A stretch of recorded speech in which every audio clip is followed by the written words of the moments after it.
నేను ఒకటే చెప్తున్నా, ఇలా మేము సెక్రటరేట్ కడితే బీజేపీ వాళ్ళు ఎగిరెగిరి పడ్డారు. ఎందుకు కడుతురు? ప్రజల సొమ్ము, అది సొమ్ము. మరి ఇది ఎవరు సొమ్ము? ఇదెందుకు గడి మీరు? మేము కడితే తప్పేమని, మరి మేము కట్టినప్పుడు ఎందుకు కట్టినారు? మేము కట్టే మా దానికి అబ్జెక్షన్ ఎందుకు చేసిర్రు? మేము కట్టింది మా గురించా? ముఖ్యమంత్రి ప్రధానమంత్రి మారితే మళ్ళీ వేరే ప్రధాని, ముఖ్యమంత్రి మారితే వేరే ముఖ్యమంత్రి వేరే మంత్రులు వస్తారు, వాళ్ళే చేస్తారు. మేము మీరు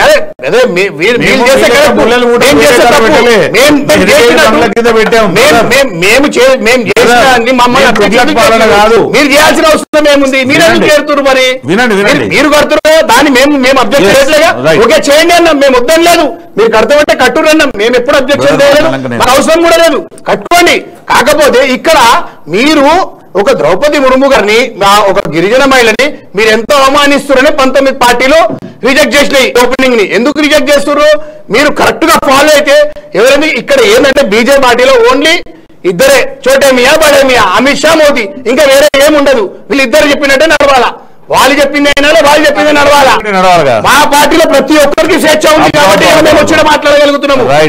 మా పార్టీలో స్వేచ్ఛ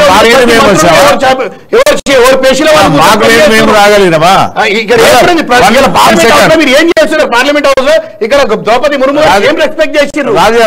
ఏం రెస్పెక్ట్ చేసిర్రు? ఆమెకి ఎక్కడ పెట్టిరు? రబ్బర్ స్టాంప్ లాగా ఉన్నారు మీ దగ్గర అందరు కూడా.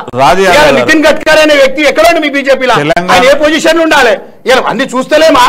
అన్ని ప్రేమ కాదు, ప్రజలు కూడా చూస్తున్నారు. కరెక్ట్ వాత పెట్టిరు మన కర్ణాటక.